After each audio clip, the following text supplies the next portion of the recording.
الجبال فكانت سرابا إن جحنم كانت مرصادا للطاغين مآب لابثين فيها أقابا لا يذوقون فيها بردا ولا شرابا إلا حميما وغساقا جزاء وفاقا إنهم كانوا لا يرجون حسابا وكذبوا بآياتنا كذابا وكل شيء أحسيناه كتابا فذوقوا فلن نزيدكم إلا عذابا إنا للمتقين مفادا حدائق وأنابا وكواعب أترابا وكأسا زحاكا لا يسمعون فيها لغوا ولا كذابا جزاء من ربك قطعا حسابا رب السماوات والأرض وبينهم الرحمن لا يملكون منه خطابا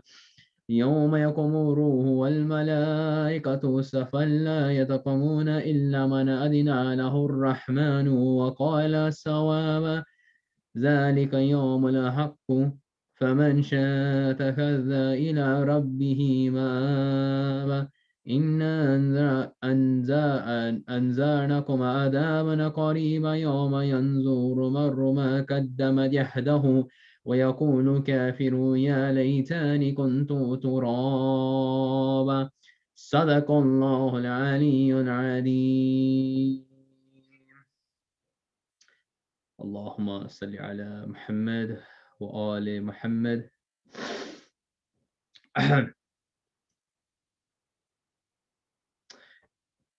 Again, Jazakallah for everyone tuning into tonight's lecture. Inshallah, one thing about Sheikh Ahmed's lectures is they're quite unique and they're engaging and interactive, as the Sheikh loves participation.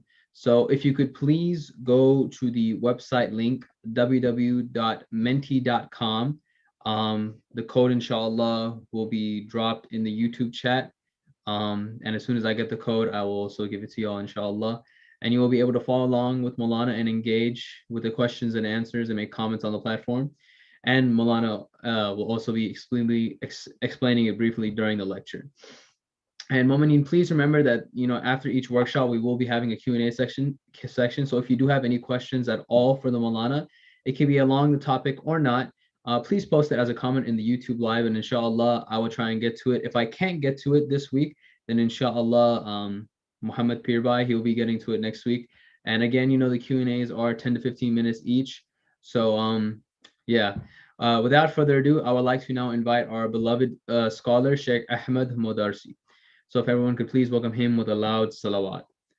Allahumma salli ala Muhammad wa ali Muhammad.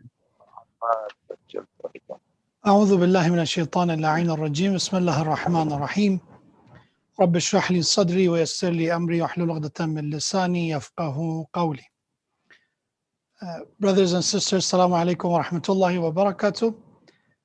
First of all, congratulations on the arrival of month of Sha'ban and auspicious occasions of the wilada of Master of Martyrs Imam al-Hussein alayhi salam, the anniversary of the wilada of flag bearer of Karbala Abul Fadl Abbas alayhi salam, and also Friday was 5th of Sha'ban, anniversary of the birth of our fourth Imam, the beauty of the worshippers, Imam Sajjad Zain al-Abidin alayhi salam. These blessed occasions, Mubarak to all of you.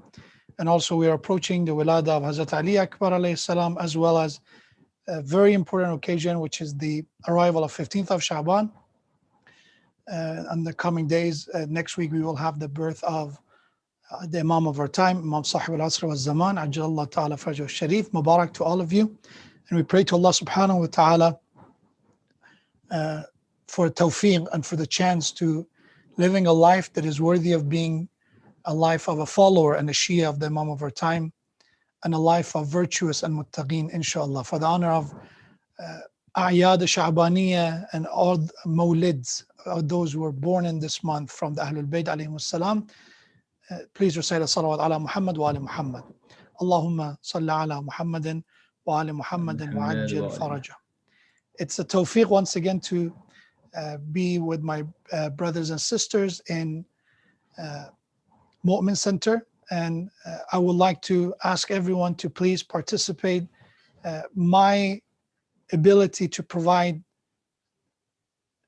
direction, advice, information that are relevant to you, it's highly dependent on the amount of your engagement. If you are participating and you're posting questions as well as suggestions, I'll be able to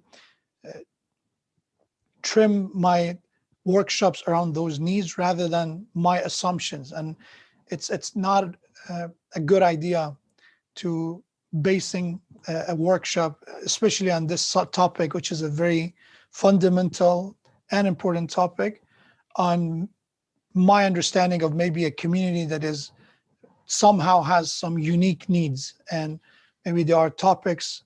Alhamdulillah, last week, I believe, especially with our young brother who was the moderator, there was a lot of good amount of question was brought up at the Q&A segment. So it helped me to kind of prepare myself for today. But also it would be better to have a bigger sample size and hearing from you. So the topic that last week we discussed was mostly about how to talk to our young adults, to our youth, to our children that they are at the age of marriage, approaching the age of marriage, which we discussed about it, that when is too early to talk about it and when is a good time to start talking about it, and what is the proper approach. These are some of the conversations and some of the topics that we covered last week. So I'm not going to repeat everything all over again. Instead, we're inshallah this week focusing on continuing my presentation, which again, I think I end up quickly going through it, which it did not help in any way because I wanted to share a bit more insight to those topics, which I will come to. But before that, inshallah, if respected host will let me to share my screen, I will be able to share Mentimeter, which is the platform that you can post your question right now or post your input and basically the topics that you're interested in. Jazakallah khair. So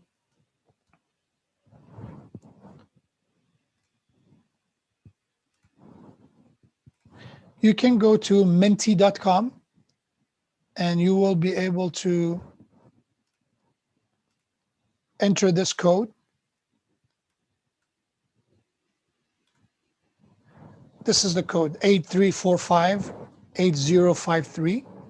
And this is pretty much, the question is, what do you want to learn in this workshop? So this is something that I'll make sure to answer, that if it is something that I will be covering this week, or if it's not, I can make sure in the coming week we can incorporate what you are interested to learn. It is important to learn what we have to learn. Again, this is one of those confusions. Some people are against this, that we don't have to ask, especially when it comes to audience, that what they want to hear, because it seems is like populism, which is saying what people want to hear, which is wrong, by the way. If that was not the method of the prophets of God, that was not the method of Ahlul Bayt, their approach was to say what was the truth, even if it means like a surgeon that sometimes you have to make sure to cut open a wound in order to be able to treat it. And sometimes it means to address some of those fundamental flaws that a society is dealing with and the issues that you can somehow learn from it. Rather, this is not about populism. This is about a patient coming to a doctor. Again, I'm not claiming I'm a doctor in no means, but if people come to a workshop, it means that they are looking for answers for questions that they have.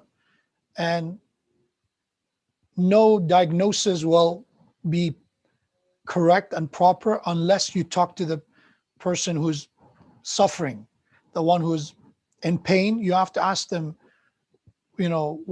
where does it hurt, or since when it started. That's more of a physician approach, even for when it comes to our social engagement, family issues, even in psychology, when it comes to marriage and family therapists and all them, the approach is pretty much the same. Means before starting giving advice, we have to understand what are we dealing with.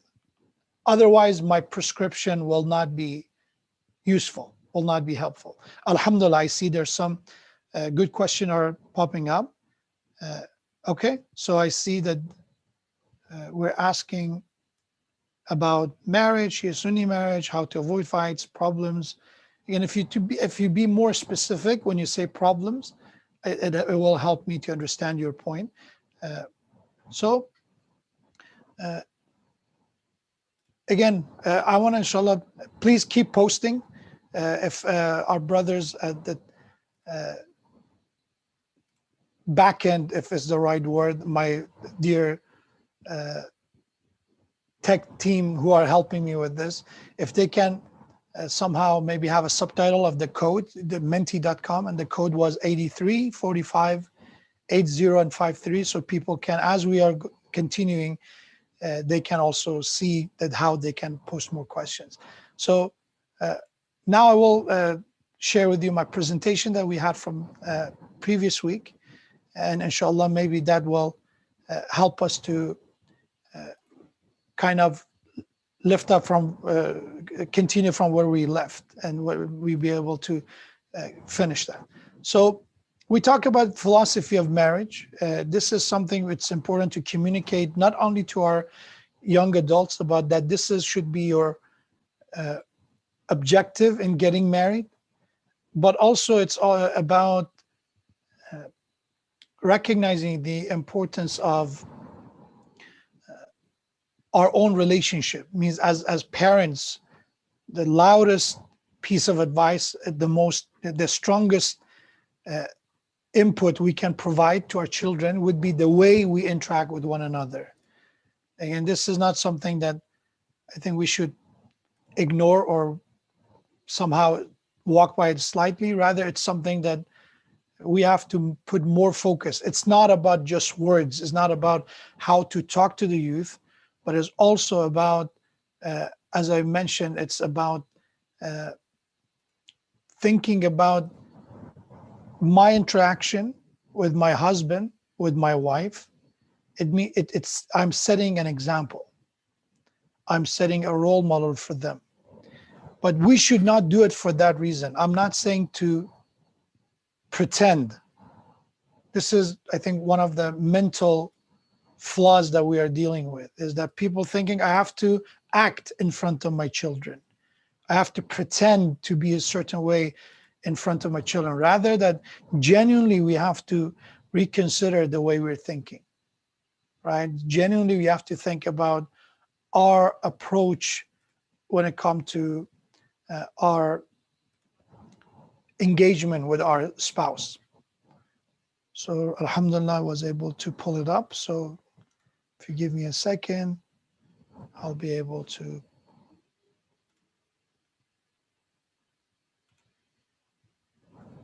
Okay, so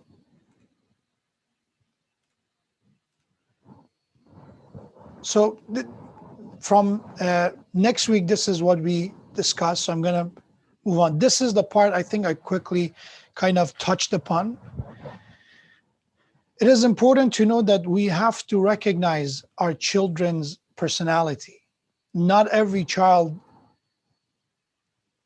is identical to their sibling, even identical twin, even fraternal twins. When it comes to personality, they have their own differences. And when we say about personality, is that one important aspect of it is about introvert and extrovert. So the second, as you can see here, you have to recognize what kind of personality your child has. You don't have to be a psychologist. You don't have to be an expert in this. If your child have a difficult time expressing his emotions or her thoughts, and they prefer sitting by themselves, being alone, and they don't find it easy to make friends, probably you're dealing with an introvert, that a child that is more basically in need of learning some social skills that they are probably easier when it comes to the extrovert children.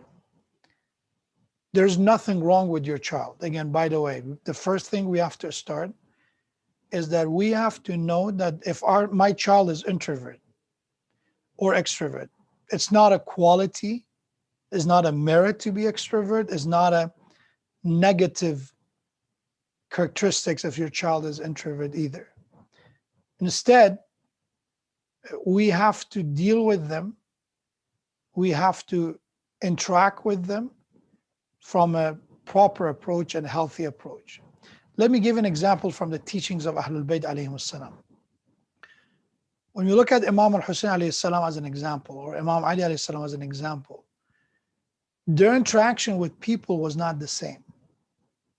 Imam al-Sadiq alayhi salam's students were not in the same level. Prophet said that even his companions, even the level of their faith is not in the same level.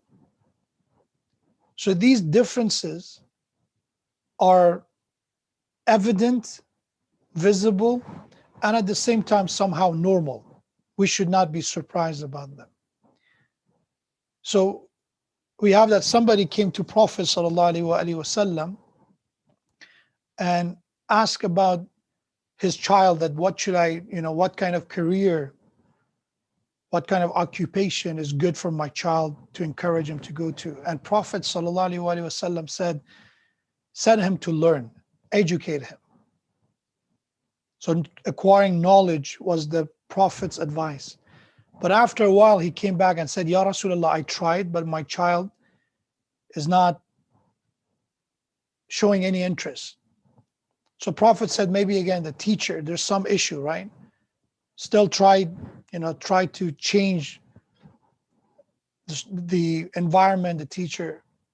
And then that person came back again and said, no, still my child doesn't show any interest on the topic that they were studying. Could be literature, or it could have been the topics that was available at the time. And then Prophet said, okay, if that is the case, then send him to learn a set of skills, right?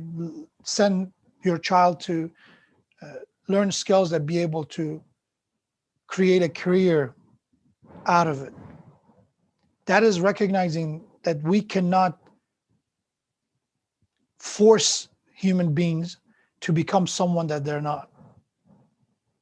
And this is not about, by the way, if somebody's a liar, let them be a liar. If somebody's a thief, let them be a thief. No, these are matters that we choose. But when it comes to intelligent, right?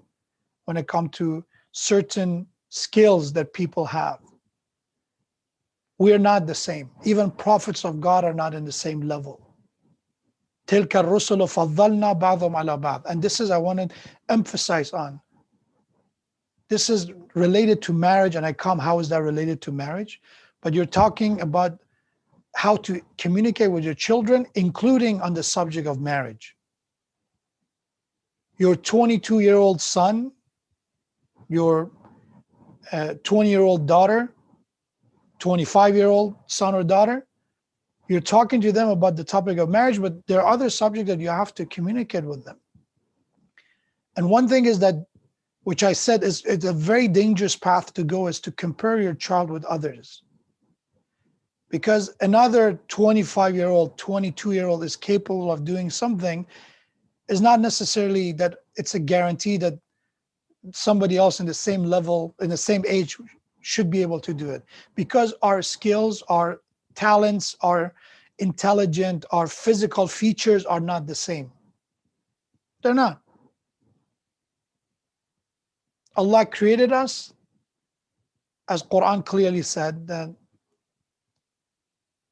إِنَّا خَلَقْنَاكُم مِّن ذَكْرٍ وَأُنثَى وَجَعَلْنَاكُمْ شُعُوبًا وَقَبَائِلَ لِتَعَارَفُوا. We created you in male and female, different genders. And we created you in tribes, in different races, ethnicities, that you may recognize one another. These differences was a way of recognition. And the best of you is the most virtuous of you. The most noble of you is the one with the most God conscious of you. The most God conscious of you is the taqwa, muttaqeen, is the one that consider before Allah akram, the most honorable human being. But people are not in the same level. That's why our expectation of people should not be the same. That's why Islam, it's focusing on the subject which is adalat, justice. What is justice? Justice is not tasawi, is not equality. Justice is to make sure everything is in the right place. That's what justice is about. Everything's right is fulfilled. That's what justice is about. If somebody's working for 8 hours, the way you compensate them should be different from someone who worked for 5 hours. That's what justice is. If you compensate, if you reward them equally, that's not just. Somebody who has, he's an expert in his field, studied for many years, accomplished some kind of set of skills as unique, the amount of compensation and let's say the amount that they charge should not be the same as someone who has a basic service. That is something that is not just. So justice is about putting everything in the right place. So justice to our children is that we talk to them based on the way they are. If my child is an introvert, we can't say, oh, man up, be brave, start being scared of talking to people. That is not the way you change their lives. Rather, you recognize what they're dealing with and try to help them gradually coming out of their shell and be able to communicate step by step. That's a good way of approaching. So that's one thing we have to recognize about our children, introvert and extrovert. If your child is shy, you have to help them to deal with their shyness. Just a tough pep talk is not going to help them. Be brave. Okay, if it was that easy, everybody would have been brave. Rather, you just teach them. Okay, next time, just say, few words. Start with the baby steps, right? Try it, express your thought. Let's just start with me as your mother, as your father. What do you disagree when it comes to what we did, for example? Say something, just one point, not too many. And don't say that, oh, you need to get better. It's not that there's anything wrong with them, as I said. This is something that just takes longer.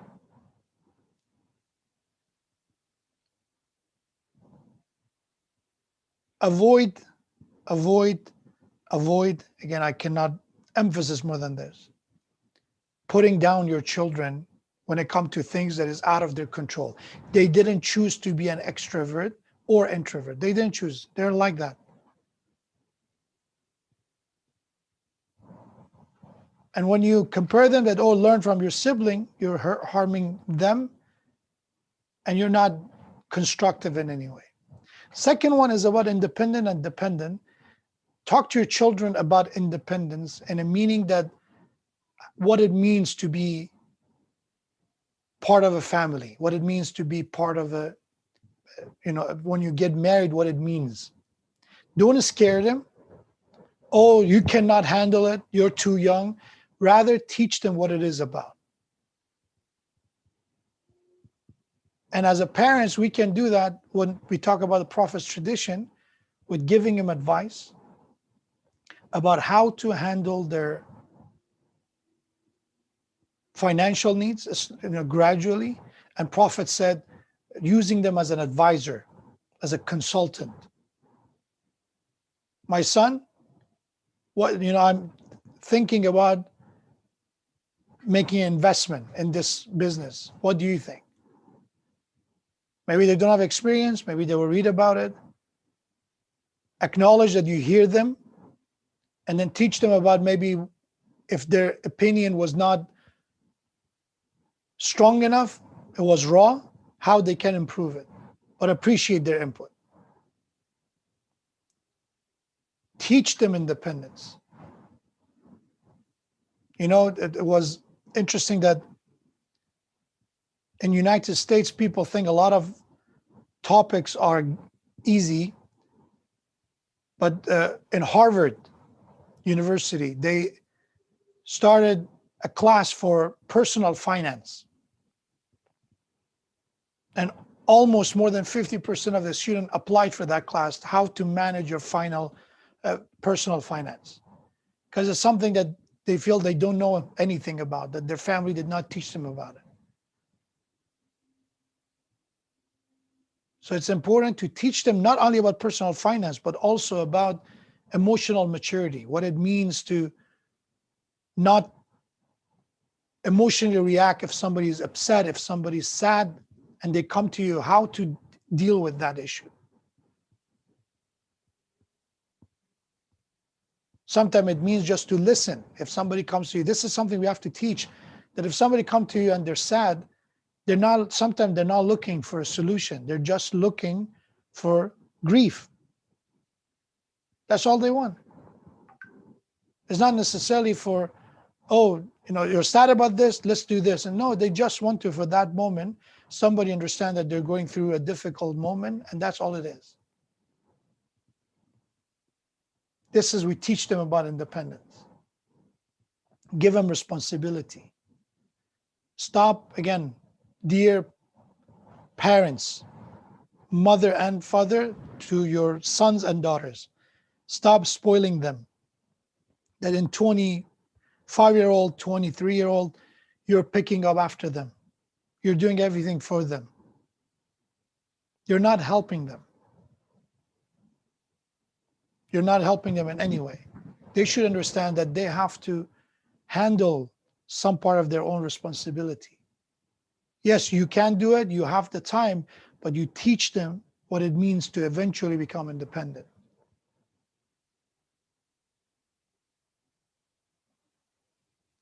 The third one is expectation versus reality.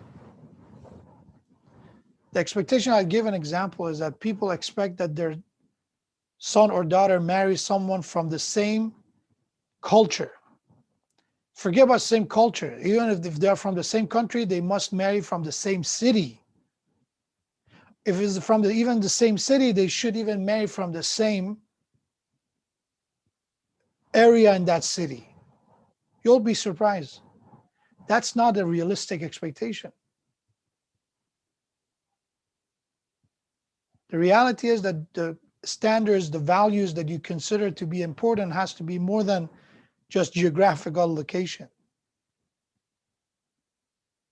And our expectation of our children is to marry in 6 months. You have to be married in a month, in 6 months, in a year.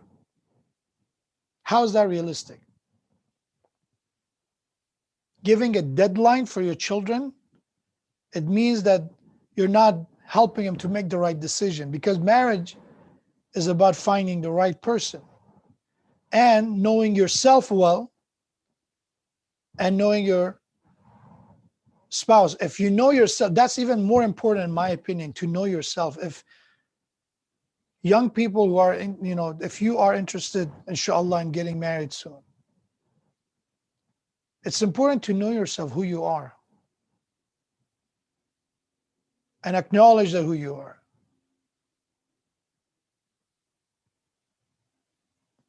And as I think it came in a Q&A, don't treat marriage as a clinic, that, things are going to get better. My son has issues. He's lazy, God forbid. He's not religious. My daughter is, has identity crisis. And the solution is, if she or he get married, they will be better. They will be okay. Once again, miraculously. And they use the hadith of the Prophet in the wrong context, that their iman will be complete. But the reality is, marriage is not a clinic. Marriage is about, again, completion. There should be half of your deen there in order to be complete. If there is nothing, how marriage is going to complete something that there is nothing to build on? It's not no incomplete project to begin with. So our expectation has to be realistic, that my son or daughter miraculously will not change. Rather, we have to start helping them to be better version of themselves before involving someone else in that relationship.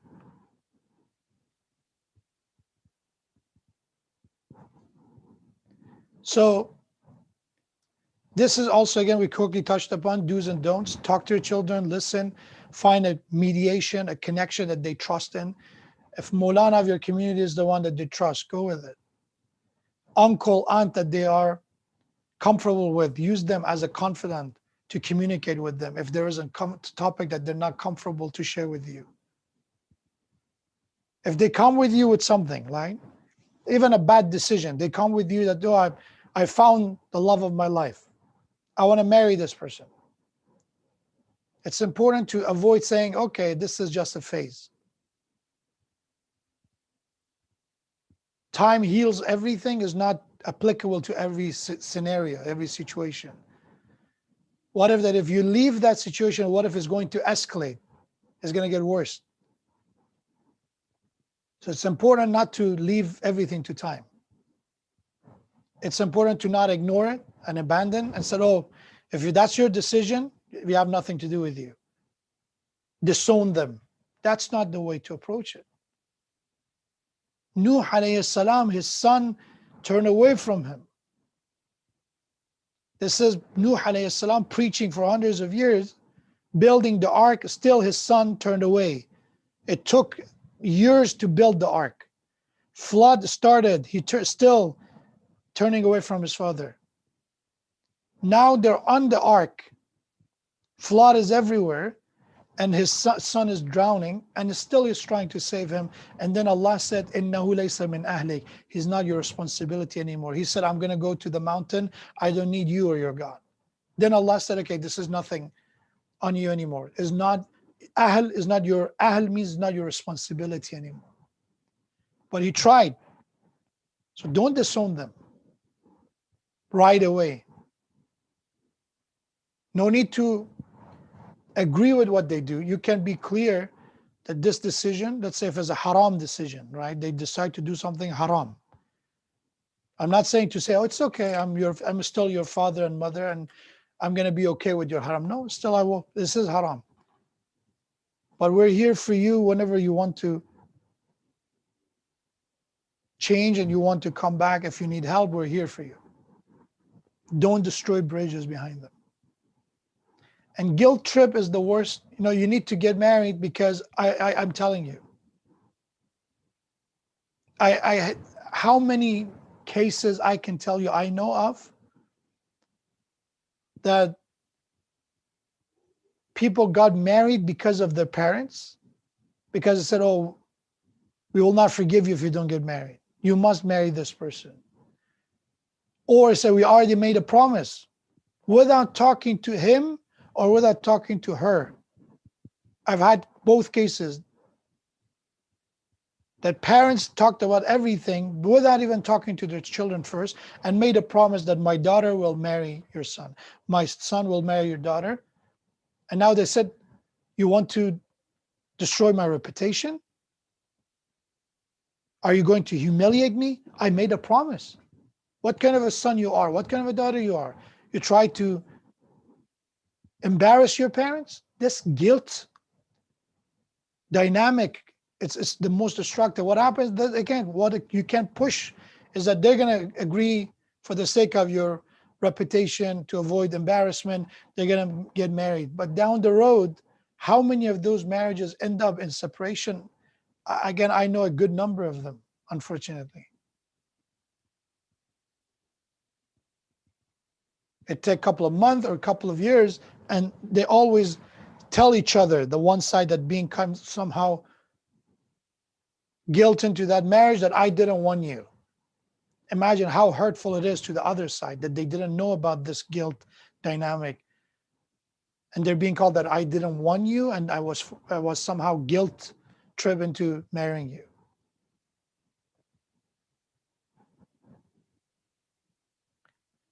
So going back to our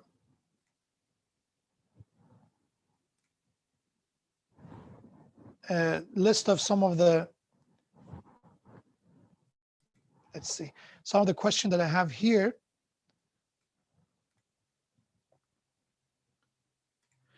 So I see that one of them is that we want to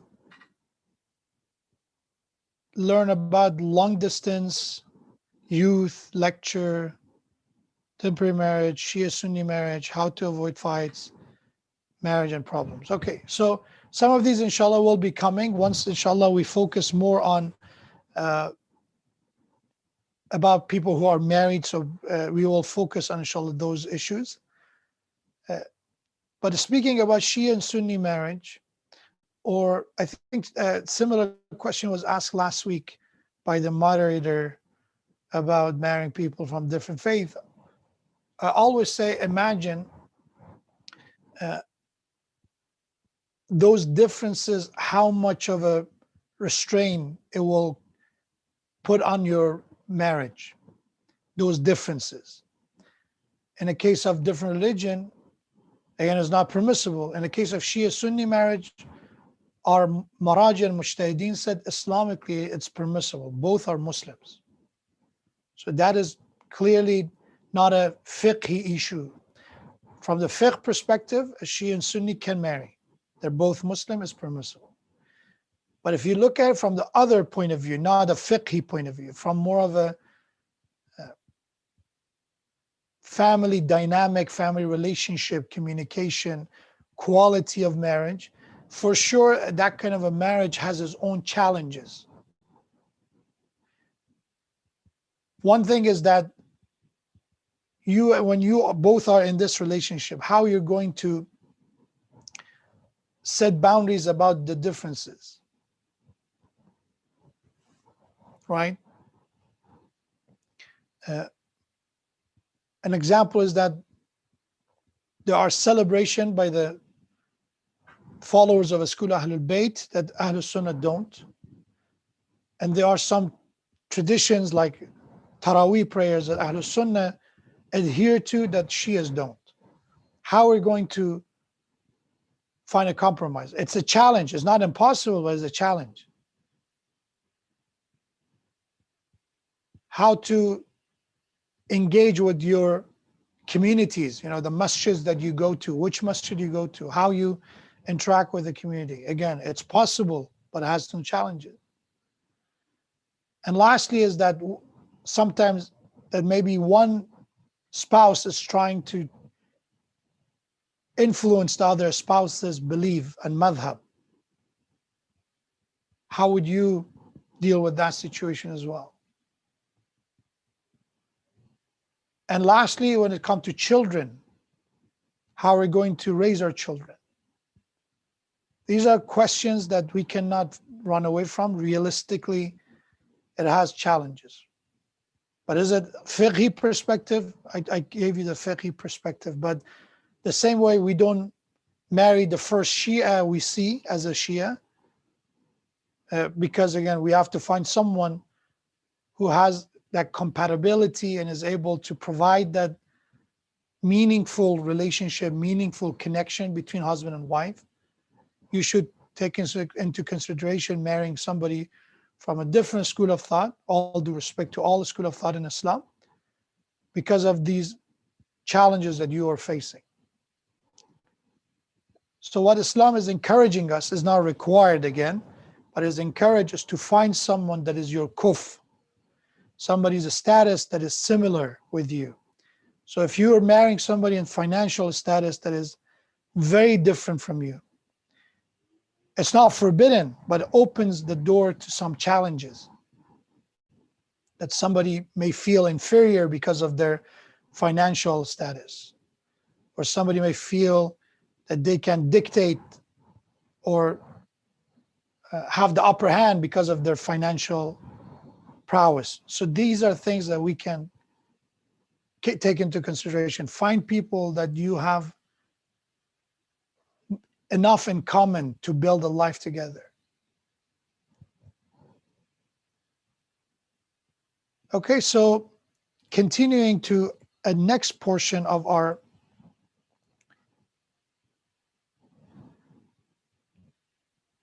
again, this is from last week, but I did not get any engagement last week.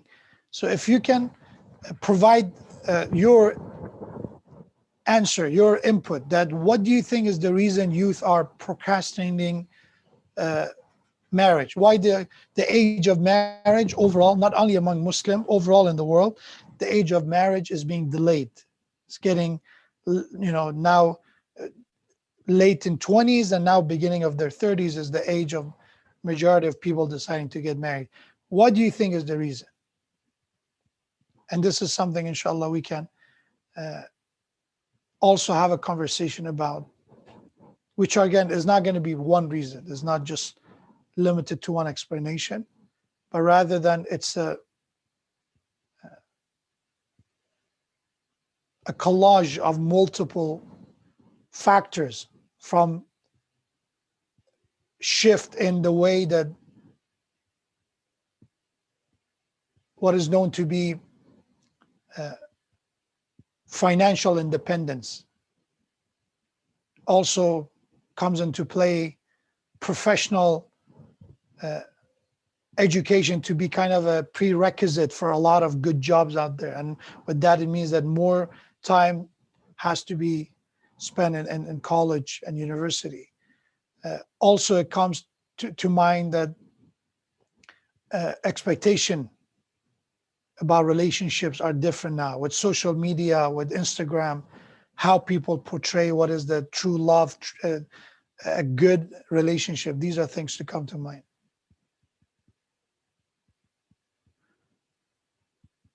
Okay, so I see two good points which are very opposite. One is that the reason people are procrastinating marriage is that because parents are not allowing it. If you're not one of those parents, again, it's not about you, but there are some parents, I know about them, that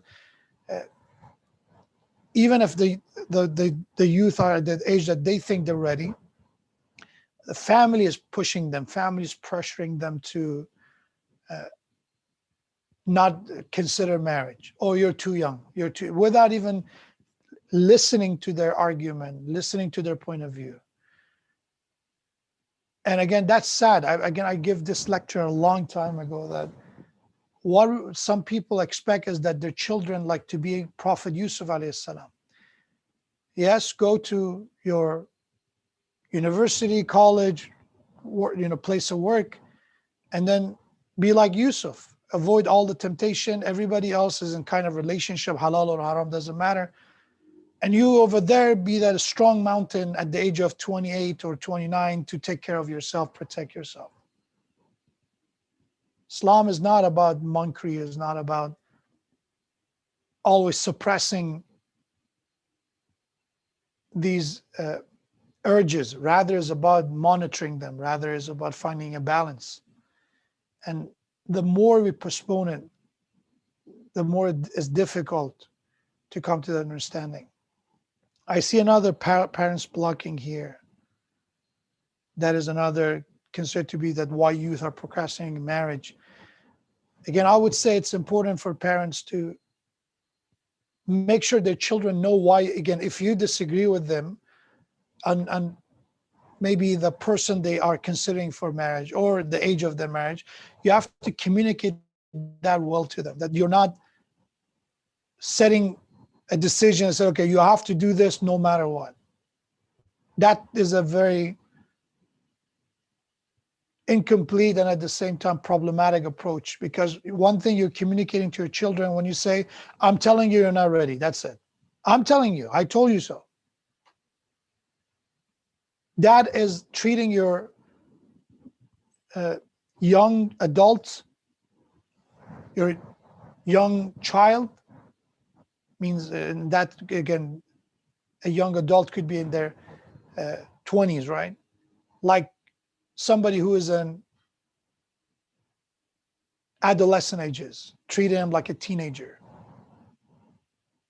You have to communicate to them that why you are considering that decision to be not the right time or the wrong decision. You have to communicate that. You have to explain it to them. And in other words, you have to defend your logic. Why? Why I'm against it, I have to explain. And I can't say because I'm a father and mother, I know better. That's not enough. That's not going to cut it. You have to provide more reasoning. Because remember, Prophet said, this is the age, they're your consultant. You talk to them, you engage with them. Another one, they said mahr money, dowry money. That's, again, it's unfortunate if that is the reason. But again, I don't have a proper understanding to say what percentage of marriages are from this. But for sure, one of the reasons people even sometimes end up, a marriage proposal falls apart, it because of mahr money, unfortunately. When a lot of them come from people who had bad experience in marriage, they try to protect other people, but they bring that pessimism to that relationship. And with that pessimism comes unrealistic expectation, unrealistic, and at the same time unadvisable mahr and dowries, which they are only going to lead to more problems rather than is guaranteeing or ensuring a safe future. So I would say mahr is the right of the woman. We can't say, you know, there should not be any mahr. No, Islam has it for a reason. It's a right, it's a woman's right. But at the same time, men also have a right to accept or don't accept that. There's an agreement. They have to make sure the agreement comes to understanding that when I accept a dowry and a mahr is on my dhimma. I'm in debt to my wife from the moment I say I accept this mahr. It's not about divorce. This is one of those misunderstandings that comes from cultural, maybe again, these are assumptions that, oh, mahr is not about people who are happily married. It's just for people who are divorced. If you want to get divorced. No, it's not. From the moment you agree to mahr, that's you are in debt. And Islamically, you have to settle that as soon as you can. And for women, what is advised is that don't set unrealistic amount or unaffordable amount for something that is outside the affordability of the future husband. So make sure it's something we can learn from the Ahlul Bayt and from the pious woman, that what kind of mahr and dowry they ask for. And a third one I see is wanting to be free. That's also another issue, is that because a lot of married couples, they talk about marriage as more of a prison. And again, we joke about it as well as one of those humors that I've seen even some of the shuyukh and sheikhs make those jokes. Yeah, when you're married, there's this. And there again, jokes, a lot of joke around it. But sometimes when people are married and they have issues, that tend to be what people communicate, is that it's not only about marriage, by the way. People tend to remember bitter memories much more vivid and clearly compared with happy moment. That's the way our mind works. We remember tragedies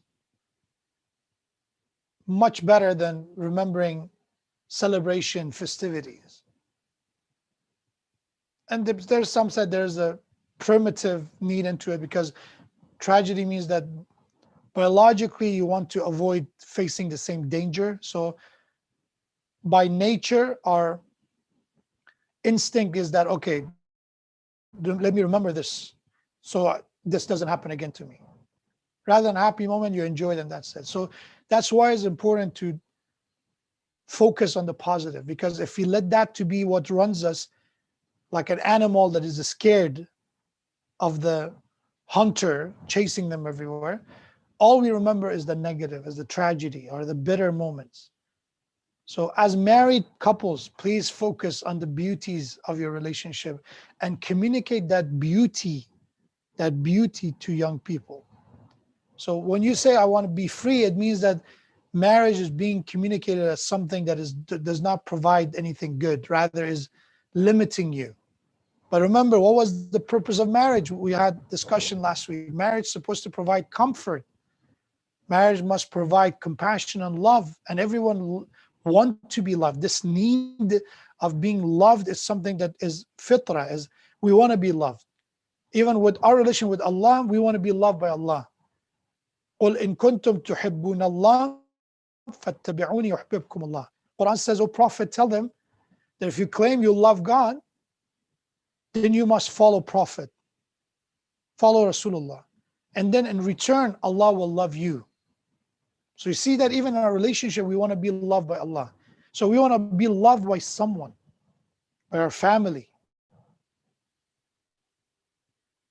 So that is the purpose of marriage, to be loved, to be appreciated, to find peace and comfort, to find mercy, that your family are there to not only judge you by your flaws and shortcomings, rather helping you to fight through them to become a better person. And instead of focusing, oh, what marriage is about limiting you, is it like your prison, always checking on you, where are you, why you're not home? We make jokes about them, but in reality, what we're implementing in the minds of some of these youngsters is that marriage, it means trouble. Marriage means headache. When everybody who's married, they can for sure say that there are beauties, there are benefits that outweighs any tragedy, outweighs any negative that someone may feel in a dysfunctional relationship. Yeah, again, one of the issues I see is I said seeing failed marriages. I refer to that as that even in dowry, I've noticed that people who had failed marriages, they advise high mahr in order, because they deal with a bad person.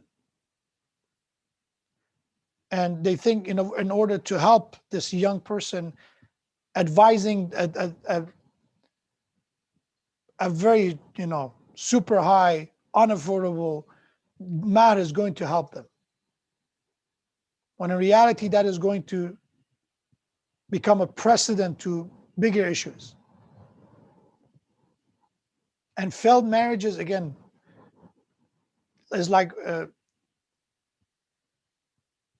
everything else when we focus on this issue. Unfortunately, in our small community, as a Shia community in North America, yes, there is a noticeable rise in failed marriages. Again, this is not a statistic, no data, but rather my observation. But reality is this pandemic, and even before that, a lot of domestic violence is happening with a lot of different communities in US and around the world. So we have to acknowledge those issues, as well as knowing that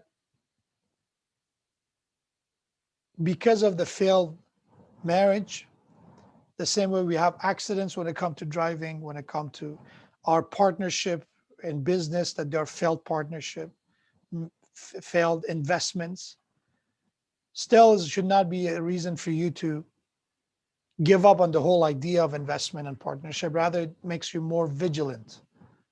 It makes you more experienced. That should be the same case for marriage. That's why abghadul halal, the most disliked halal before God, is divorce, the most disliked.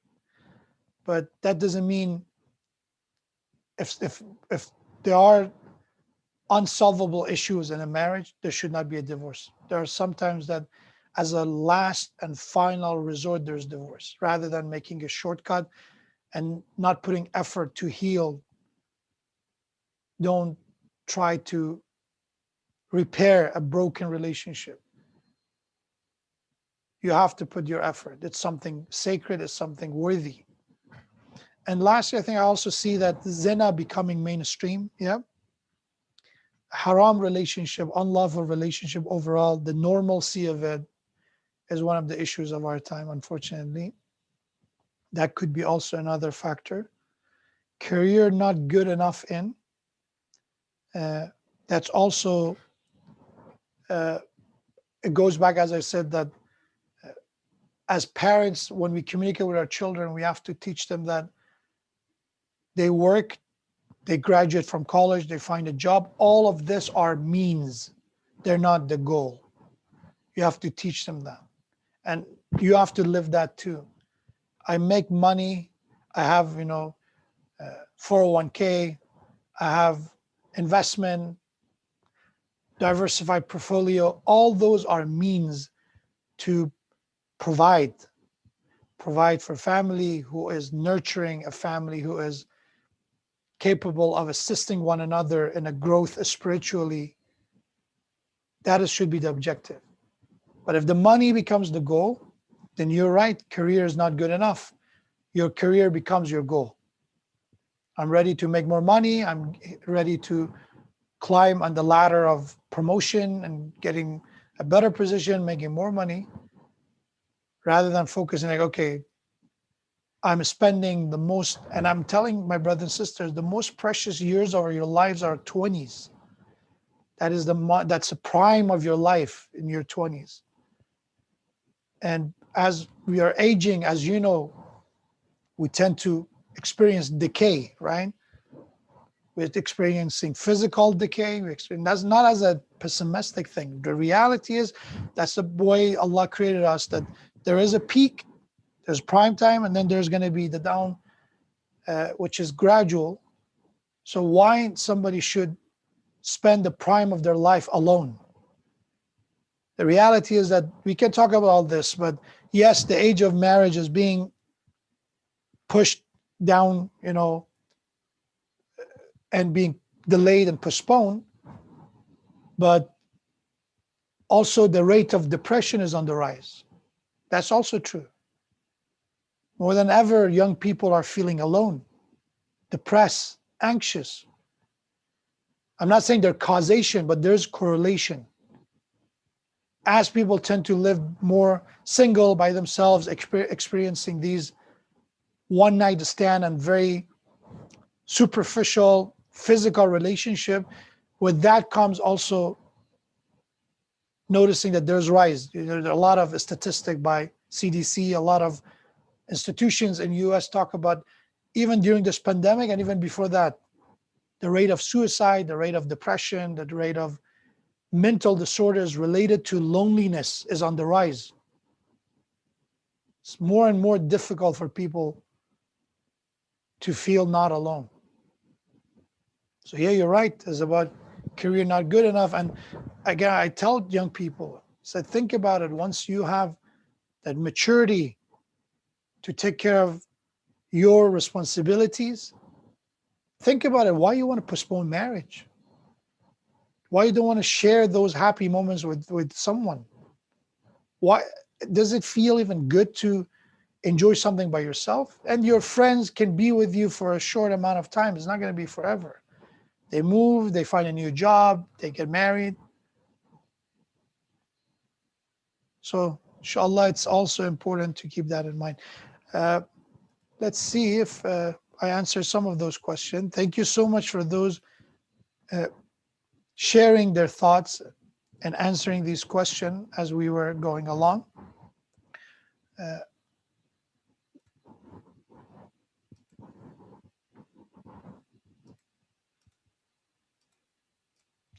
So I would say again, if I ask to wrap up, inshallah, my conversation at this point, what we discussed a bit today, it's on the subject that we started, was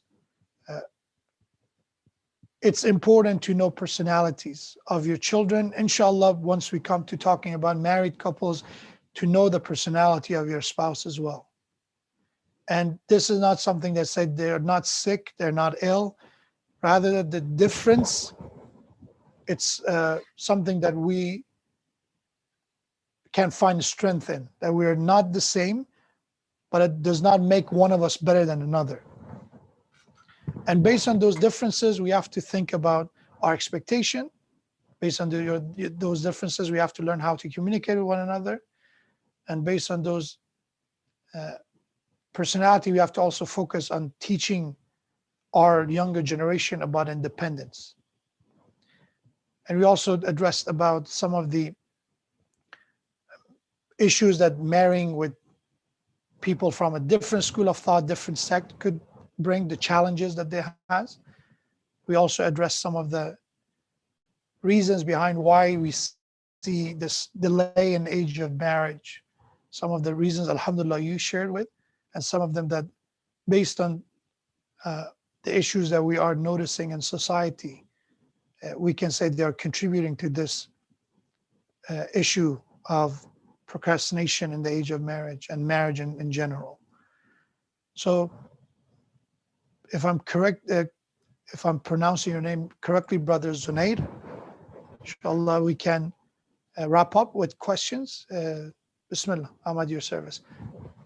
Assalamu alaikum, Sheikh. Yeah, Assalamu alaikum. alhamdulillah. Zunair, yes. So I have a couple questions here from last week that Muhammad sent me, and then I have a question that someone personally directly messaged me as well. So the first question is, if my child chooses a non-Muslim partner, still can you not stop? So it's basically saying if my child chose a non-Muslim partner, how should I stop them, or how should I go about going in, within that interaction? What should I do? I would say the first thing to do is not thinking about how to stop them, rather than asking the question why they chose a non-Muslim, right? Yeah. That should be the first question to ask, because sometimes maybe that we did not give them enough attention and they're seeking attention somewhere else. They're not feeling loved. So I again, it's important what age they are in, which again, a lot of these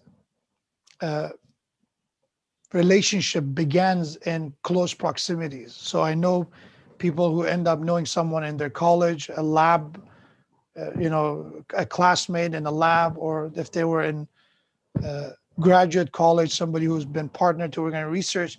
This close proximity kind of create this sense of, care and compassion and love. Yeah. I would say it's important to know which stage they're in. That's number one, how long they've been in relationship with each other. And also talk to you about the fiqh perspective. So if your son or daughter is religious enough to care about halal and haram, maybe you can communicate to them that Islamically, marriage, it must be between two Muslims. When we talk about marriage, we're talking about nikah and permanent marriage. It must be between two Muslims. And also talking about that, what is that non-Muslims' perception of Islam? Is he or she willing to convert or not? So these are some of the conversations we must have before saying no. Because if you directly go to no, it goes back to the issue I mentioned. You cannot treat your children at that age like a child anymore, right? Yeah. You can't say, oh, no, don't touch it, bad for you. That is not the way to go with. Rather talk about, did you talk about this? Did you talk about religion? Did you talk about, even a marriage? Or you think about marriage or just friendship? And these are some of the conversation slowly and gradually to have with them. And also making sure that don't let anger take over the conversation. Yeah. Rather than saying, oh, I've seen this kind of conversation in front of me, because that is also not a good approach when they bring that child with them and I'm there. And there's a sheikh, Yeah, I've heard it before. you tell him, Yeah. right? You tell her. That is not the right approach to involve someone, because young people, they have that pride. And it is important to know how to interact with them without, scarring their pride, that it comes to a point of they say, okay, I'm going to do whatever I want. Now that you did this to me, I'm going to do whatever I want. So you don't want to push them, as Imam Ali alayhi salam said, to stubbornness. So don't push them off the cliff, rather try to offer a hand to help them. So First, listen. Ask them about who this person is, how they end up getting to know each other, get details right. And let's say if that person wants to become a Muslim and there's some things into it, then again, you can start asking question, okay, who she is, who he is, getting more to know about them. And as you go along, if you know that this is the right person, help them.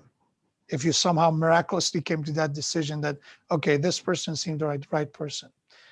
But if that person seems like a, you know, candidate that will end up harming themselves and your child, it means it will be a bad decision.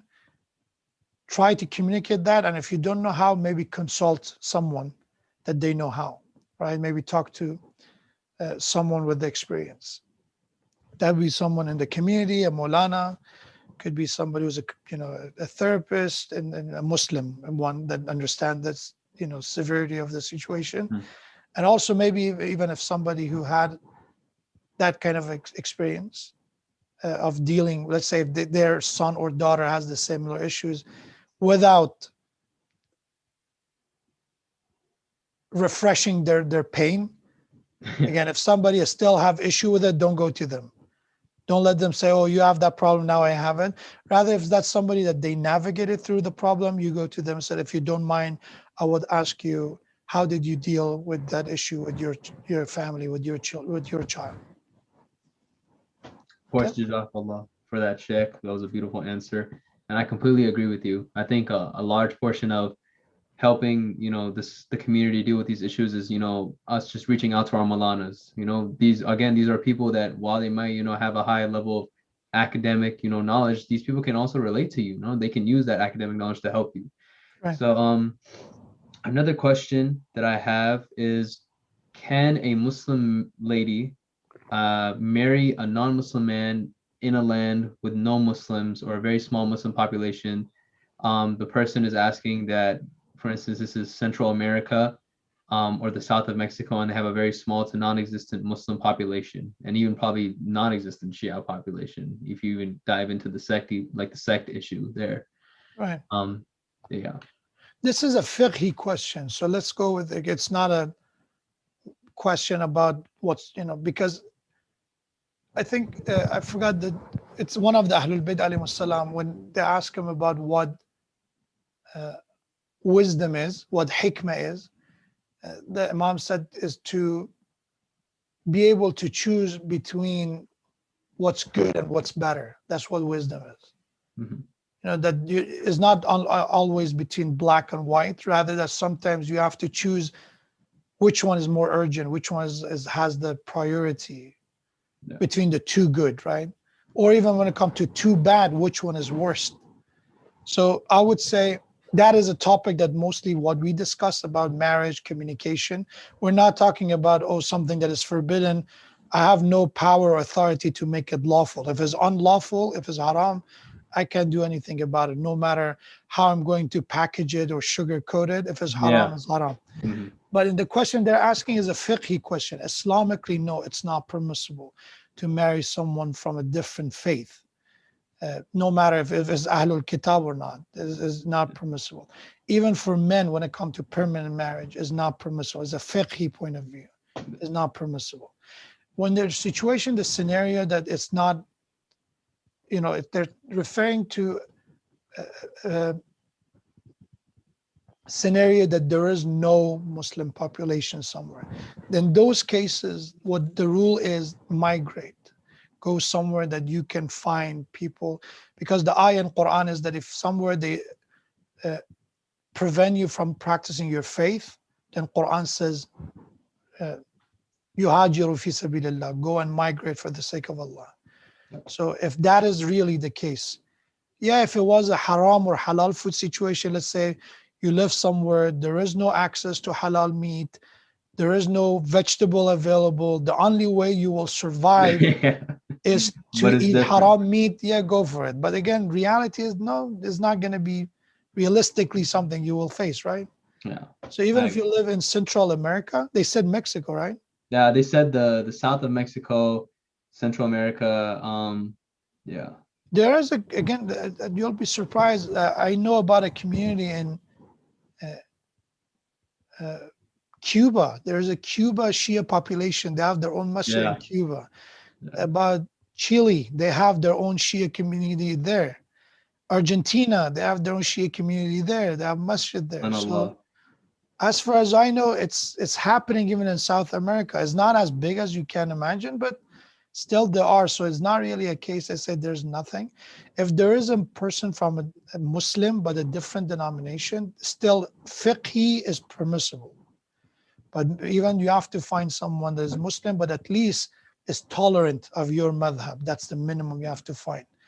But again, if that's not possible, then always, migrate for the cause of Allah. Go somewhere that you can have access to, being able to exercise your faith.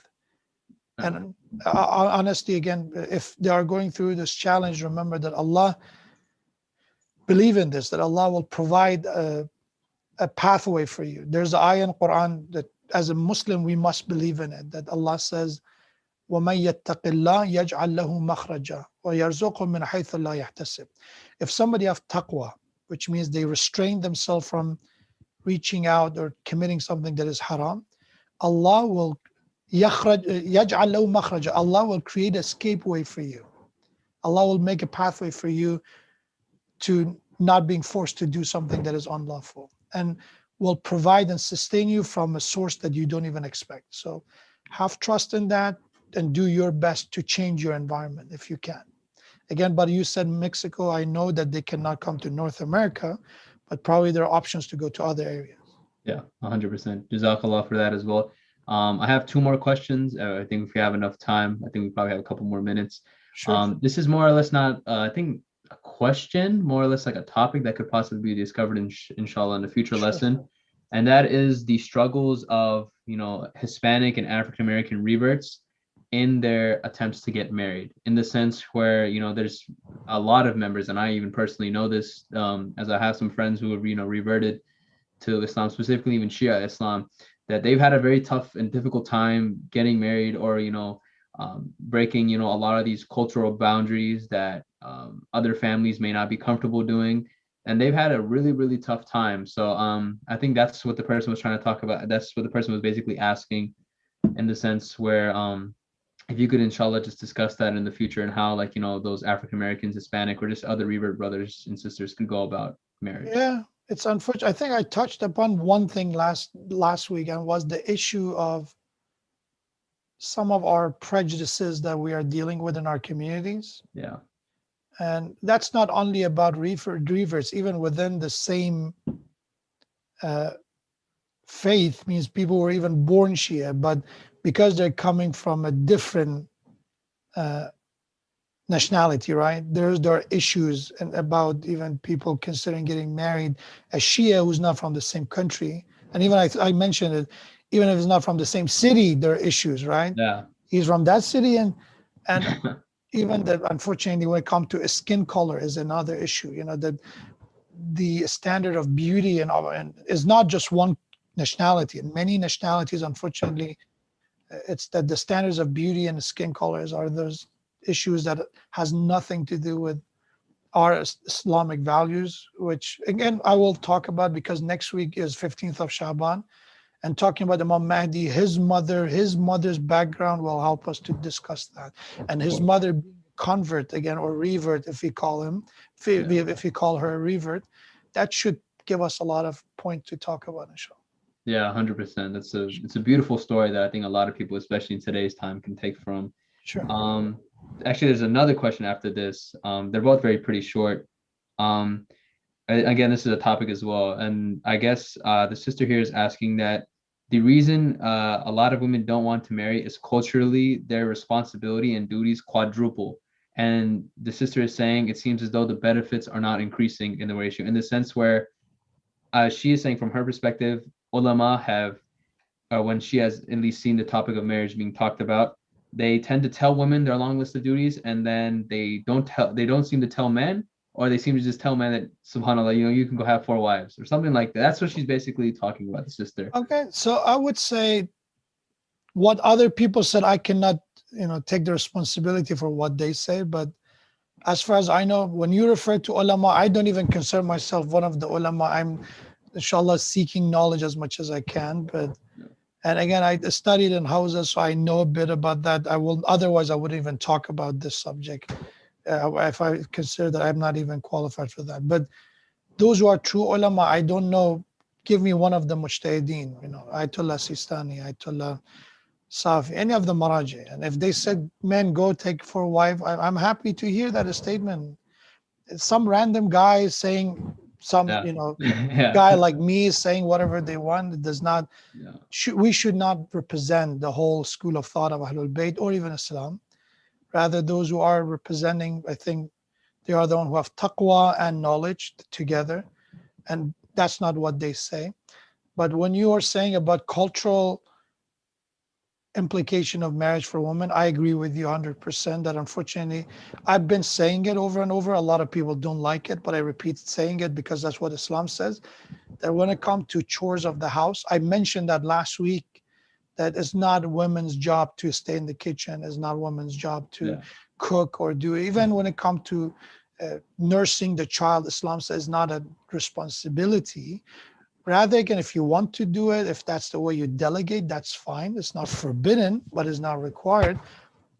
What is required of women is very straightforward. I mentioned that again. You can, inshallah, reference to last week's uh, workshop, but I agree with you that unfortunately, in the cultural context, there is that heavy burden on women and expectation from them, which Islam did not convey it, but culture, as you can know, even people who are coming from that culture, they're not even Muslim, right?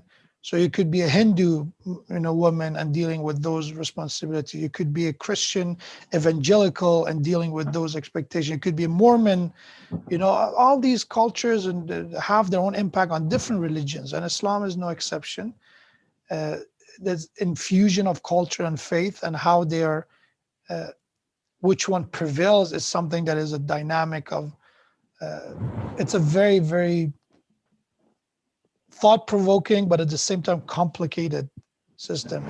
And how in 20 years, how that would be is different, because even the young couples, young Shia Muslim couple who live in North America, I don't think for some of them who are, again, not everyone, for some of them still, I don't think it would be the same thing that their parents expected from the role of a wife and a husband.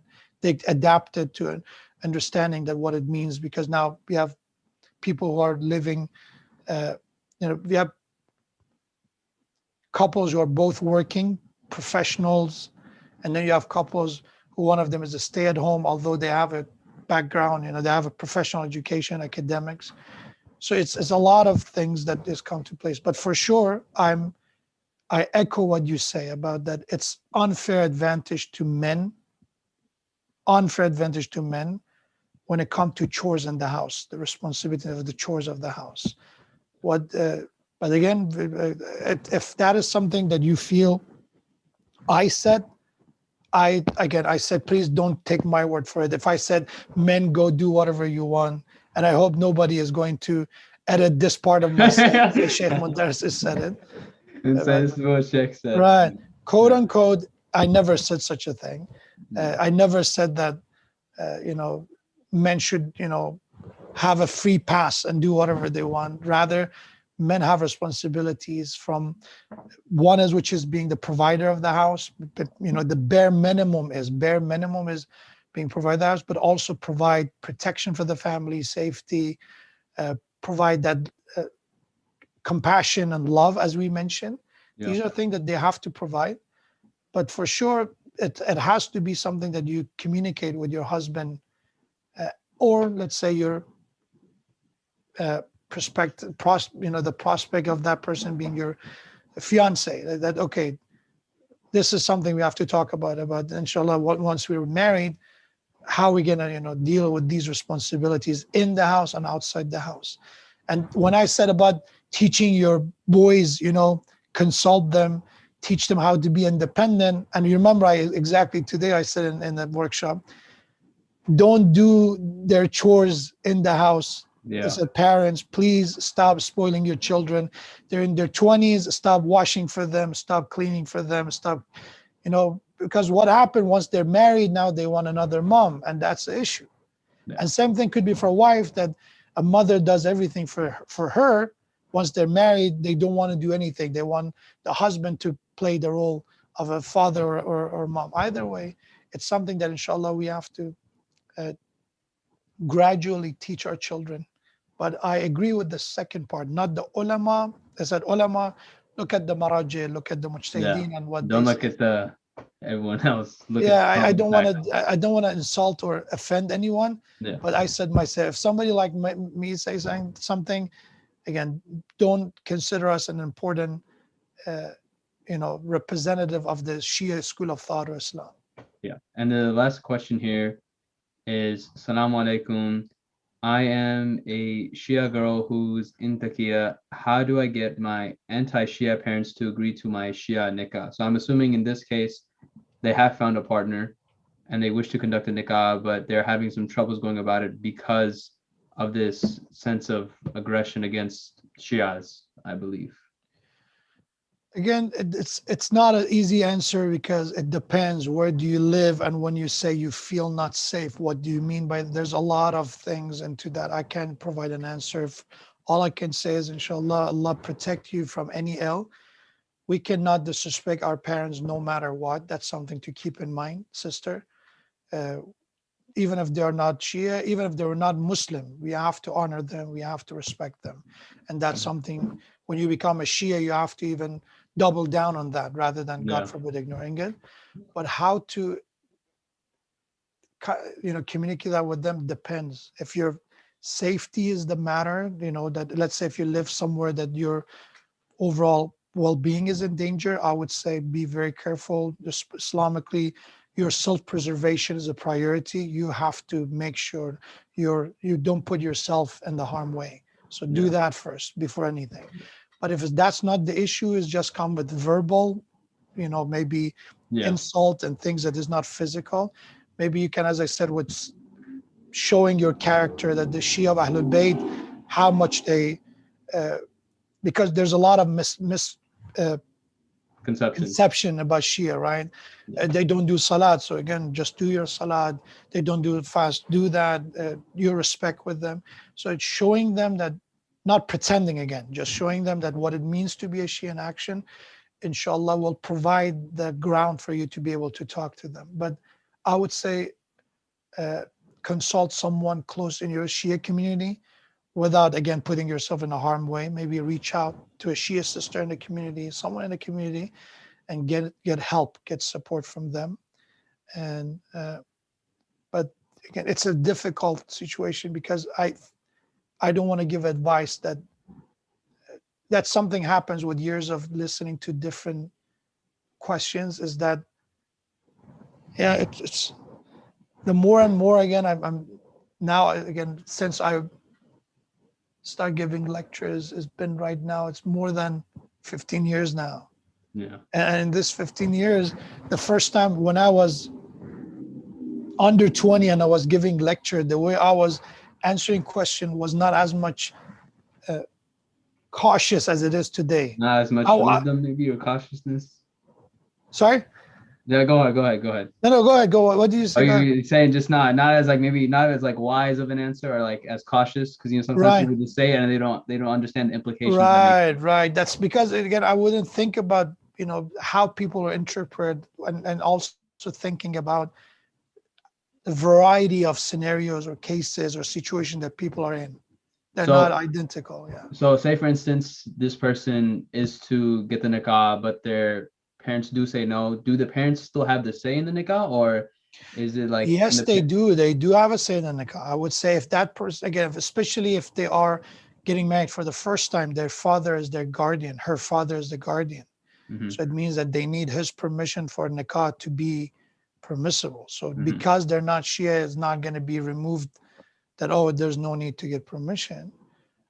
But at the same time, there are exceptions, which I don't think is applicable in this case, Mhm. that the hakim ashar, which is the mujtahid, the authority, in the religious authority, which is a mujtahid or a direct representative of mujtahid, will give that permission if the father is being proven that is unqualified.